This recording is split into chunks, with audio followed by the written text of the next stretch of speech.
Our panel, these guys are on the hot seat because they're showing their value. It's so much more competitive today. And agencies have to prove themselves. Not only have more and more agencies cropping up, we also have in-house teams. AI, as we just were talking about, that's a game changer.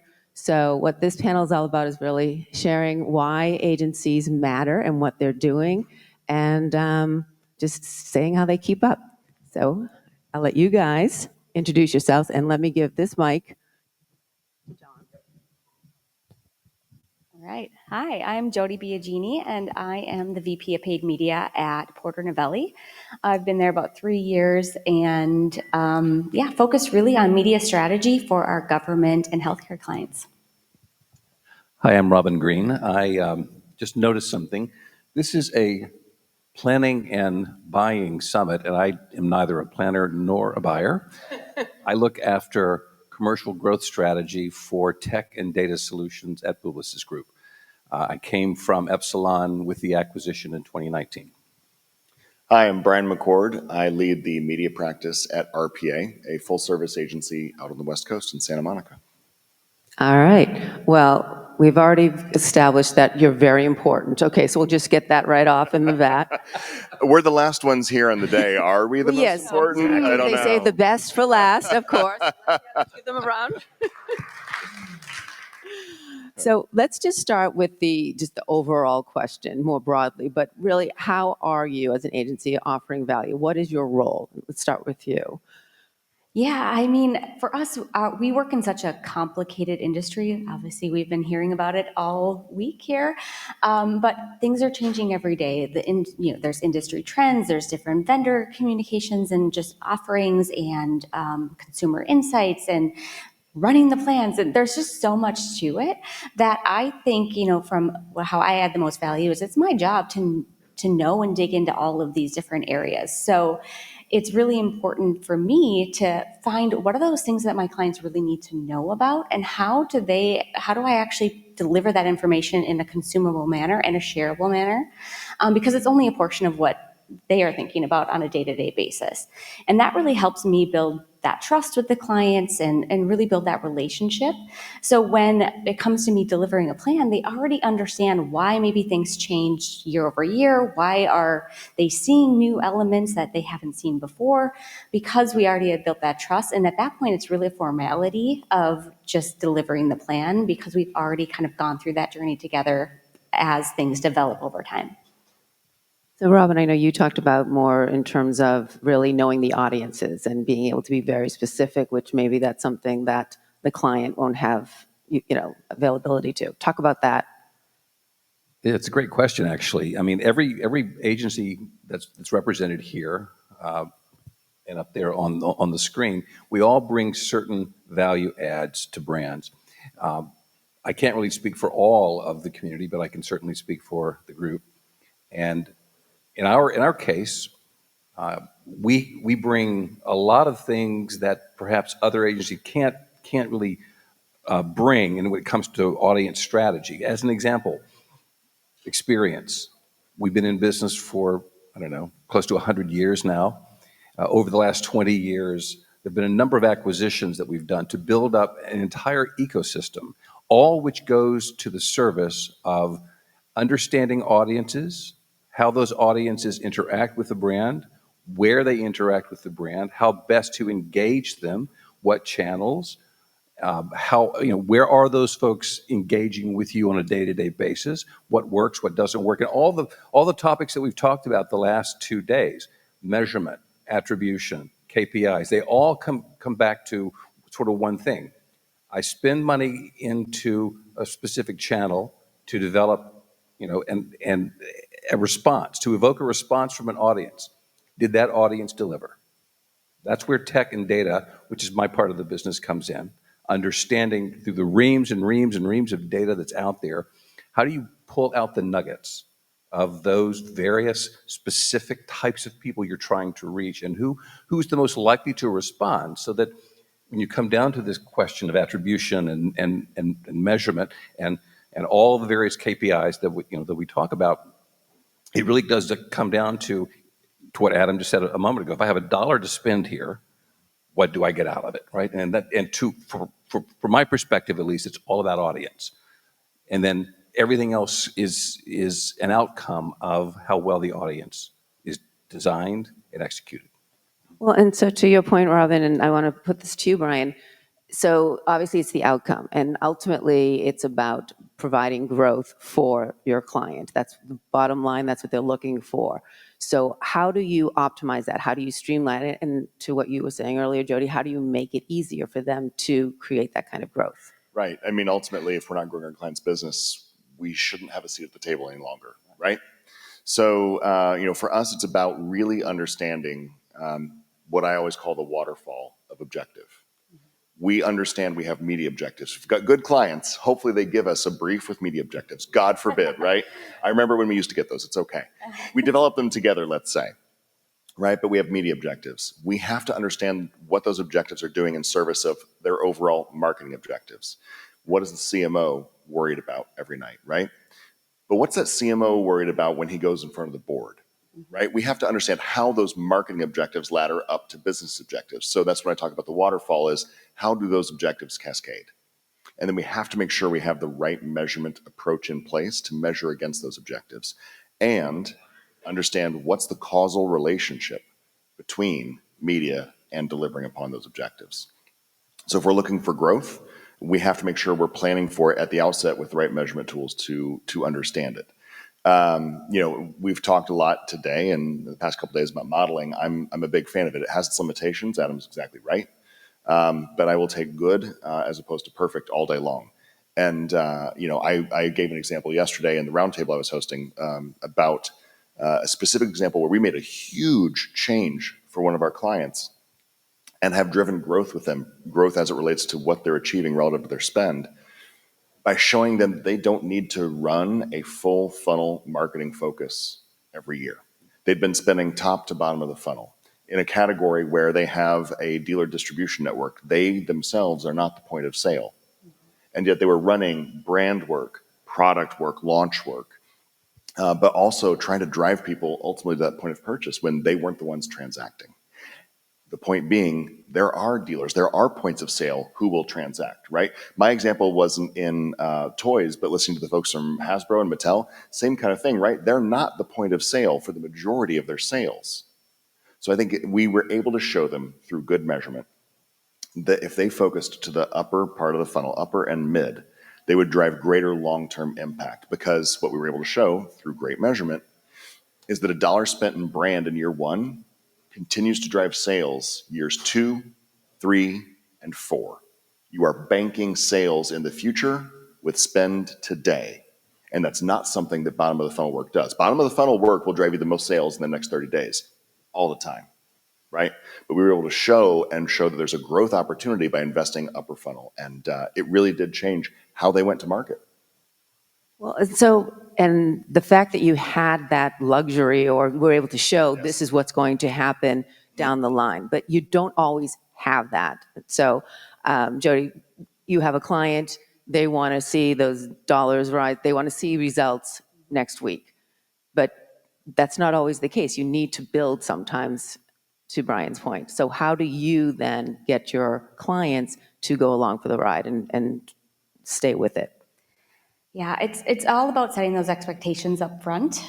So when you look at the plan, obviously you have those overarching goals that you're trying to achieve and objectives, but you have to show what does success mean on a daily basis, that we're showing those goals are being achieved.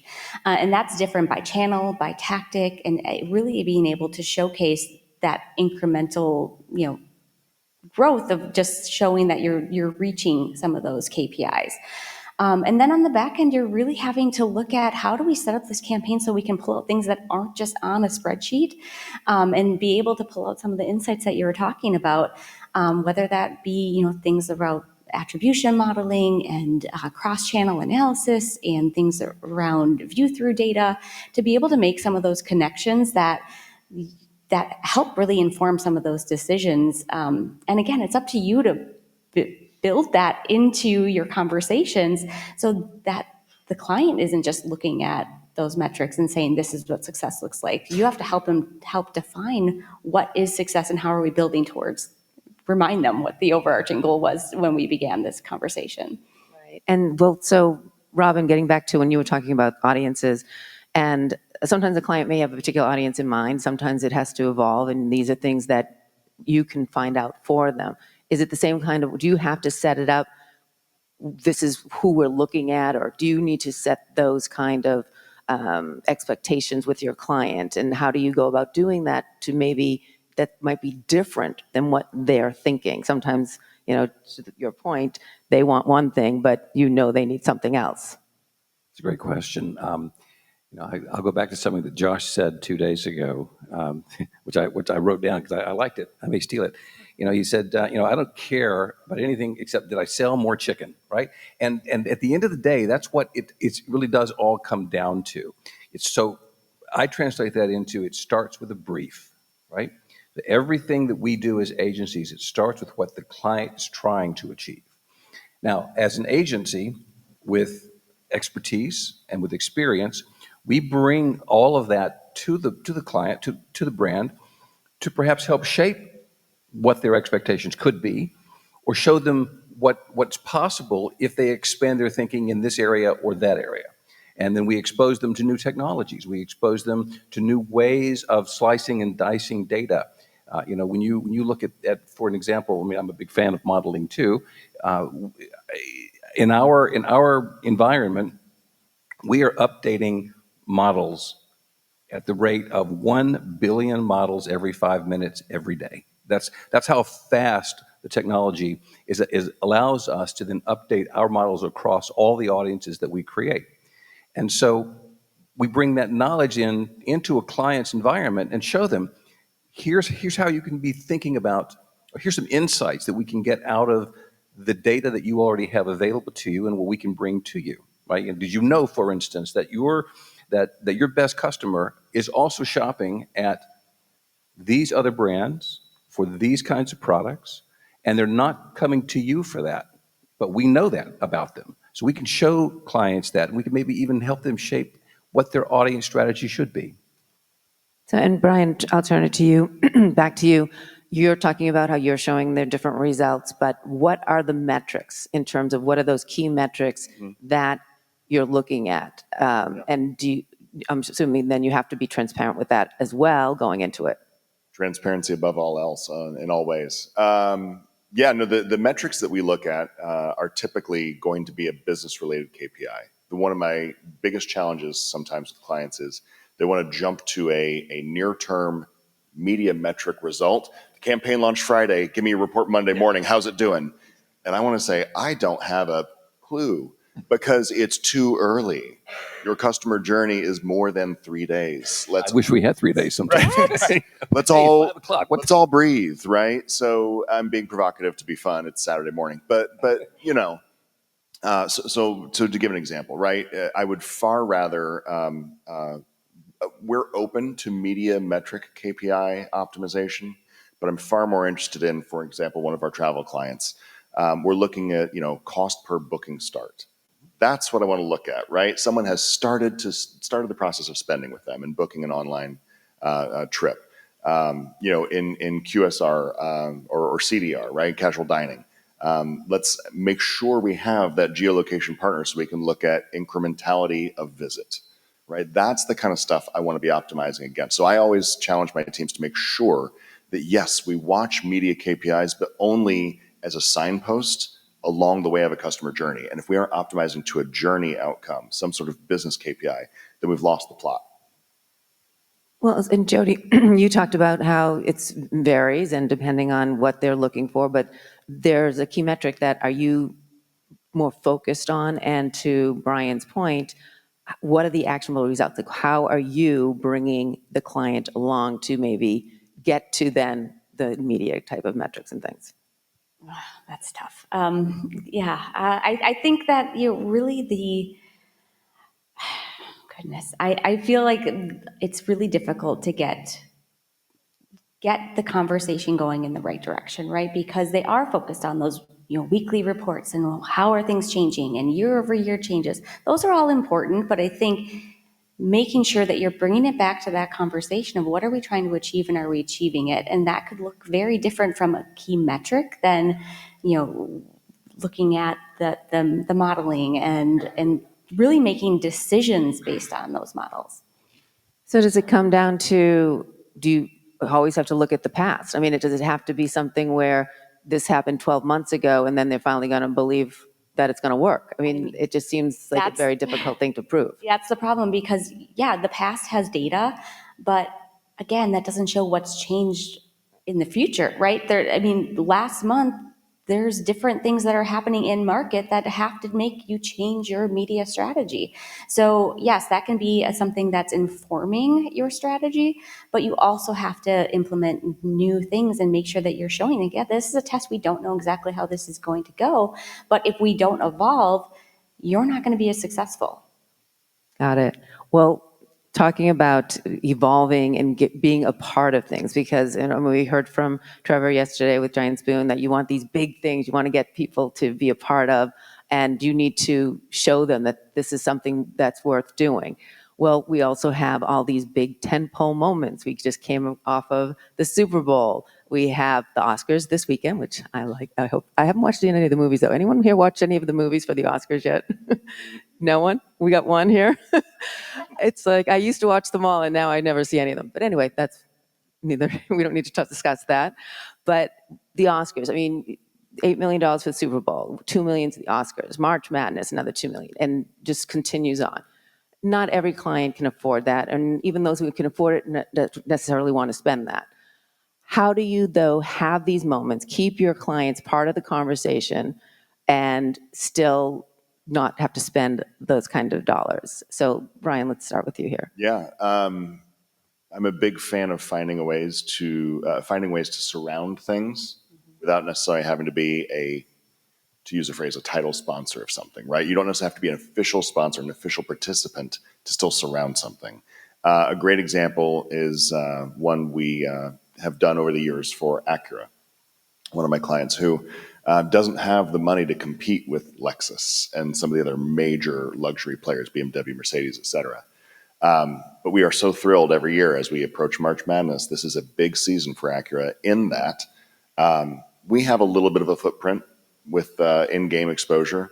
But for many, many years, we have also owned many of the brackets that surround March Madness. And if anyone is a fan of college basketball, you know the bracket is where it's at. You want to watch the games to be sure, but if you haven't filled out a bracket, you're only half participating.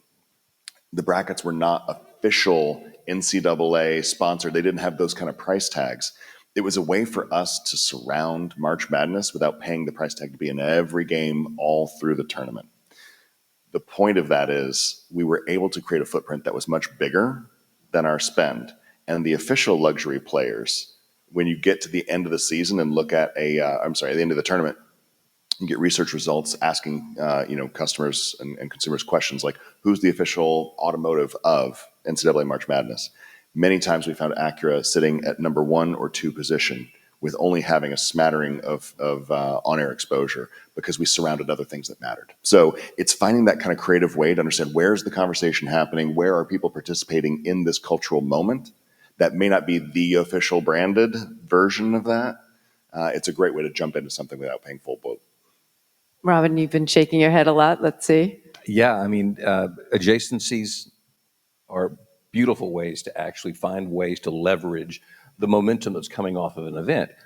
And as part of that, you have things like contextualized targeting. You've got the rise of influencer marketing. One of the reasons why we purchased Influential last year and BR Media just last month is because the ability to tap into the influencer market on special events, special cultural moments, sometimes is much more valuable than spending $10 million or $20 million on a one-dimensional campaign, right? Because you find where people are having those conversations, those social conversations, and you sort of pipeline into those conversations with your brand, and that's why I was shaking my head. I agree with everything he says.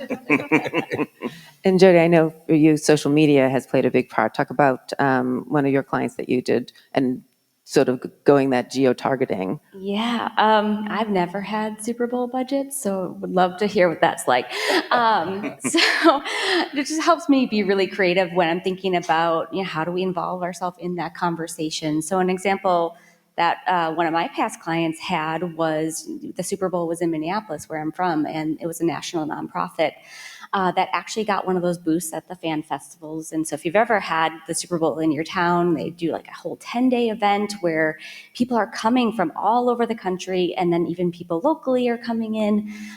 So you have this opportunity to really be part of this experience.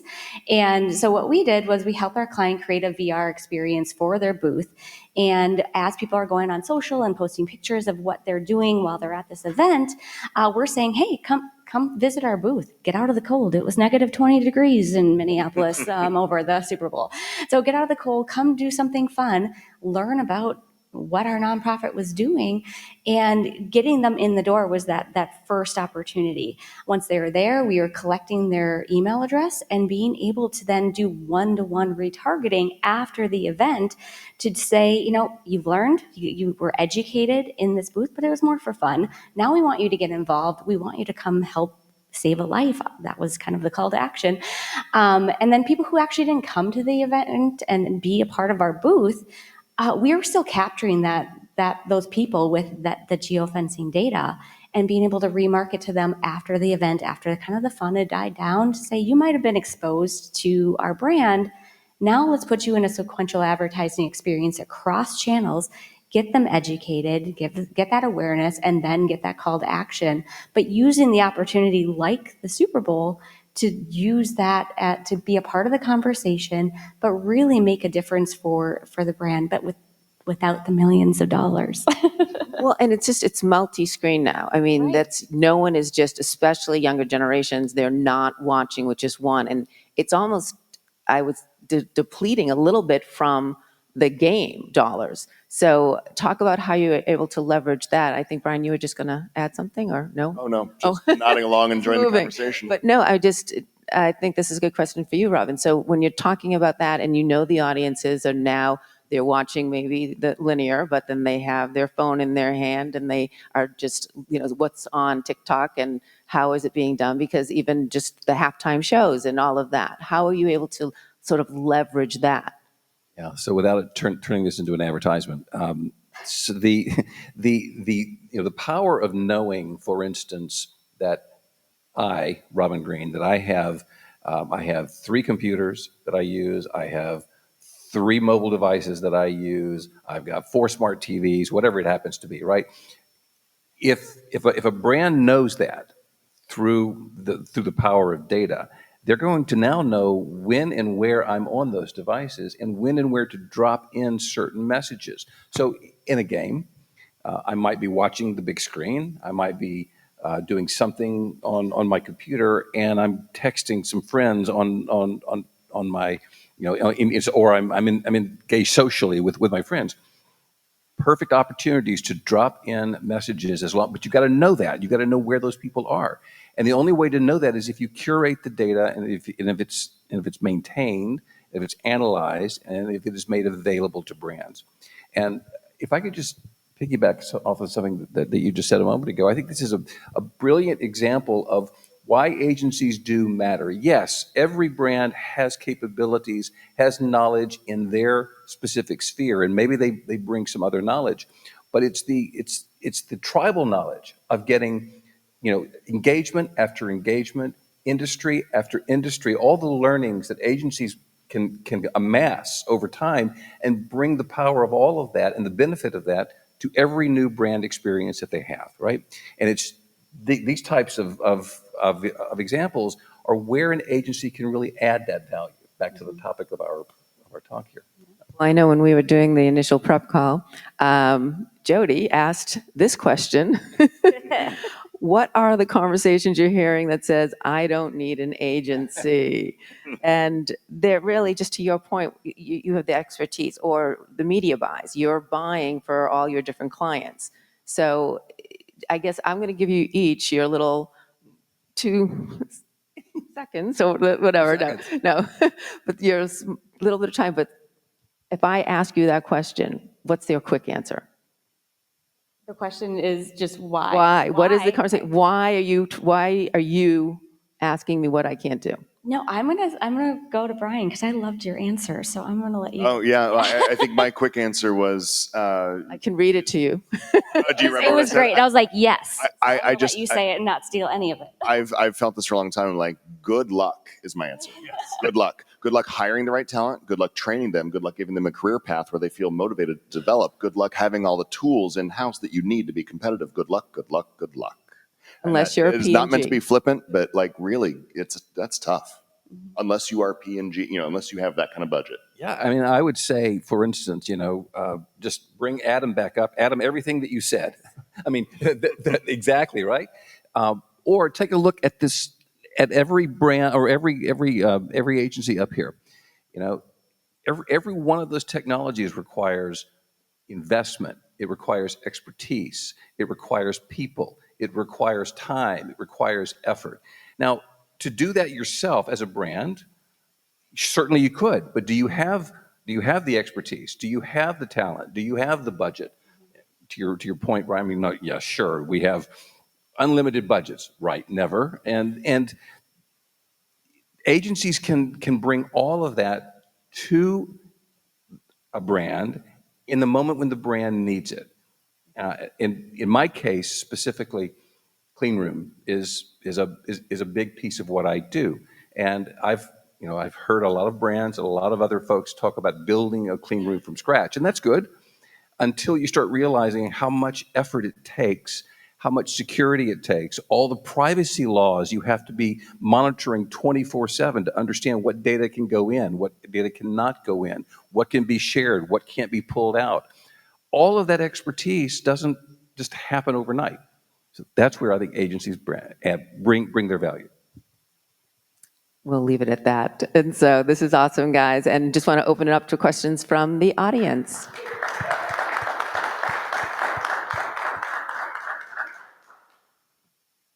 All right, what questions do we have? I can kick us off because I actually have a question that I'd love to talk about. I want to talk about an area that agencies add value that I think they actually hate having to add value in. Because Robin, you mentioned briefs. And so I spent the last decade brand side, and I've written some really bad briefs in my time. And it's usually because I don't know what I want, or the organization, the product team, whatever we're developing doesn't know what we want. And so where I am most appreciative of when an agency brings additional incremental unexpected value is in helping me solve a bad brief. I'm curious, how do the three of you navigate when the client handoff gives you like nothing to work with?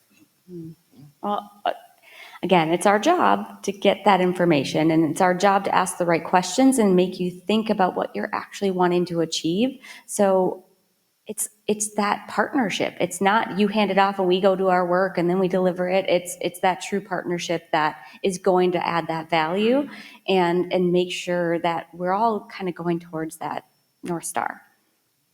I would just add to that, it gets back to the waterfall, as I call it, right? I think any good business person on client side can at least explain what the business objectives are, right? And then it's our job to collaborate with them to cascade from there. We used to call those back in the day pain chains, right? And you work all the way up to the top. From my experience now has been really around helping shape the meat of that brief through tissue sessions, right? So the more of those that you can do with a client, the more you're going to really be able to understand what are the real KPIs behind the KPIs, what are the real objectives behind what someone wrote in that brief, particularly if the brief was written by a consulting agency or whatever, and they just go out and they scour all the questions that should be in there, right? So we work, and it's a very iterative process, I guess is the short answer. Thank you. We know you, Yvonne. So we were talking yesterday in one of the panels how the media agencies, the creative agencies are more integrated than ever. However, the role of the media, the official role of a media agency hasn't changed in decades. But now with the AI, every brand having people with AI, and then they think that they know it all just because they have, AI. How do you think the offer, the model, the role of a media agency changing to adapt to that evolution of in all sides of the industry? I mean, to me, I still think the role is consistent. It's still, in many cases, can boil down to right person, right place, right time, right message, right? And so, whichever of those things that AI may be solving for, if your question kind of gets back to the idea of like, well, if there's more coming in or more predetermined or at least supplemented by AI, then we can fill the gap around it. I'm not sure if I'm answering your question exactly, but to me, whenever I find something feeling, really big or, God forbid, overwhelming, I'm a big fan of taking a pause, deep breath, yoga, whatever works for you, and really reflect, right, on the traditions of our industry and what we try to solve for. Because again, I think the parameters have changed, the landscape has changed, but the ultimate goal of the service we provide has not. As an agency, well, one thing, as a problem solvers, you can approach the problem resolution. Maybe like your problems are different, but you're still a problem solver. I think that's where the experience factor comes in because, AI is the current new, right?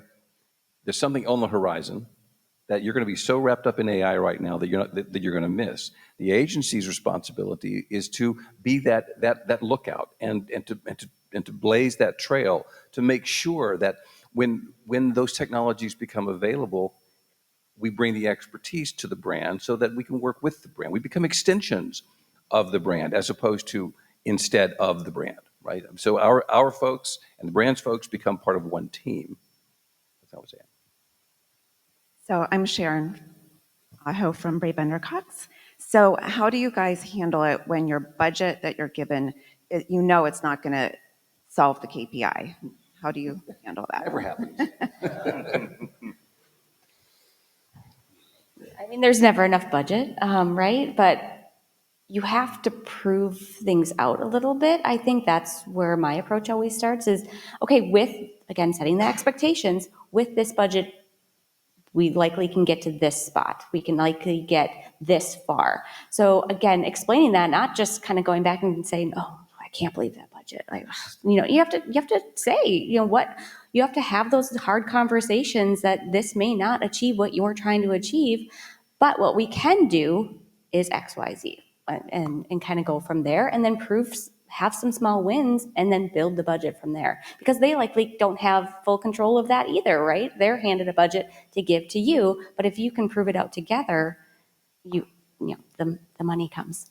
I think it's a combination of, you have to compare budget to outcomes desired and KPIs. There are instances where we have respectfully and politely declined to take something on because we know we're setting ourselves up for failure. And if we fail, the brand fails, and we're not delivering on our promise to deliver client outcomes. So it's a conversation, and it's just an education process. It's true in business as it is in relationships. If you put off the hard conversation, it just gets harder later. Yep. Personal story. I have no idea what I'm talking about. It's never happened.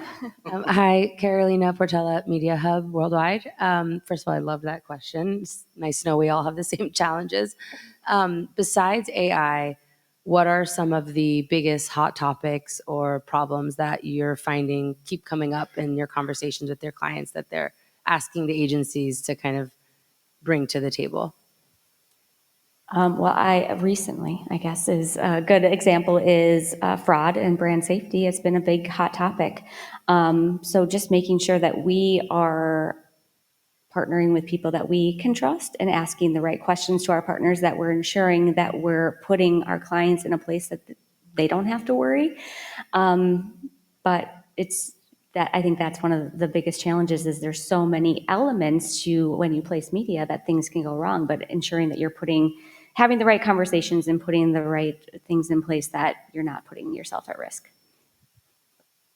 I think depending on the industry, if a client has an enormous amount of first-party data, one question we get all the time is my data safe with you, right? Particularly if we're bringing that into a clean room. And are you going to syndicate the data? Are you going to help? Are you going to share it with other people, right? So it's a constant question.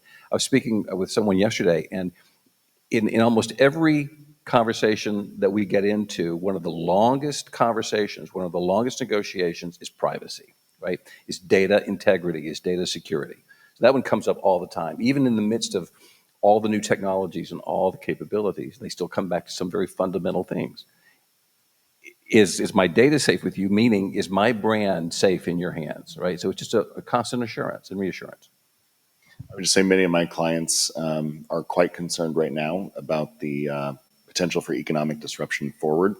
And depending on the category, there can be direct disruption or just indirect, right? But I think there is a lot of concern. And so we're doing a lot of discussing about what is the most impactful things we can be doing, how can we be smart and perhaps a bit conservative, lowercase c, in how we approach our forward-looking plans right now to not overextend, should there be some disruption ahead. So there's a lot of clouds on the horizon, if you will. Hi, Melissa Sierra, USIM. I actually have two separate questions, but for the first one, you talked a lot about clients turning on campaigns and wanting immediate results. What do you do when there's private equity that is compounding that pressure, that's wanting to turn that return pretty quickly, even if the CMOs are on board with the media objectives that you've set out to do when they start nitpicking every single data point possible? Do you have a hard question? So I know I'm not Wow. alone. You know, again, this is all about understanding stakeholders, right? Back to, the waterfall or pain chains or whatever you call them. I mean, everyone has a stake in this. And so you have to understand what each objective is. I mean, in sort of classic 101 sales, great salespeople understand everybody in the influence channel and what each one of them wants to accomplish. Because if you ignore that, if all you worry about is the economic buyer and you miss all the influencers, you're going to lose the sale, right? It's the same thing in delivering value with performance on campaigns. You have to understand what people are after, what each one of them are after. And I'll just say it also has you have to have the ability to be nimble, meaning in some cases it means like changing strategies in mid-flight of campaigns, even changing audiences, right? Not in a month or 2 months, but in real time. And you have to have the technology and the experience to do that. The second question is, we've had some challenges with CPG brands, but more specifically retail media networks in terms of KPIs and the immediacy with that. What I mean is we had a CPG acid reflux supplier that was having some challenges and ran on the Walmart DSP. Now there's obviously latency with the sales readout with that. So Walmart, of course, is touting how much they're driving ROAS. And with the latency of 8 weeks sales data, I asked Walmart, what do we concentrate on? They went with the legacy impressions. All reach and impressions aren't created equal. And as we started to get the sales data back, ROAS was great, but the cost per acquisition was actually losing money on that CPG product. The client in the end didn't care, even with the metrics at hand and what the success was, because they were still netting back to ROAS. So how do you think as an industry, as we navigate the retail media network, getting the publishers on board with understanding impressions are not the KPI, because that's not going to necessarily influence sales, and that there is that sales latency so that we're all on the same page? I don't have a great answer for that. That's where I have really good analytics people to have those conversations on my behalf. I guess my only advice there is you have to care, your team has to care, and they have to ask the right questions, and they have to dig, and they have to make sure that you're striving for the right goals. So if you're not pushing for that, the people you're working for, they'll kind of just let that be okay. So as long as you care and you're pushing for the right things, I think you can get there. I would just echo both of those, but also to say that a lot of it means having collaborative relationships with all of the partners that are participating in a retail media network. Whenever we enter into one of those, we make sure that we've got relationships all the way around, and we set expectations all the way around. So it's understanding what the expectations are, but it's also helping set those expectations, and then monitoring in real time, and then reporting back on those results, and then giving the feedback as you have it, so that you can fine tune. It's not an easy answer. No, sorry. All right, Jody, Robin, Brian, Lisa, thank you so much. Thank you.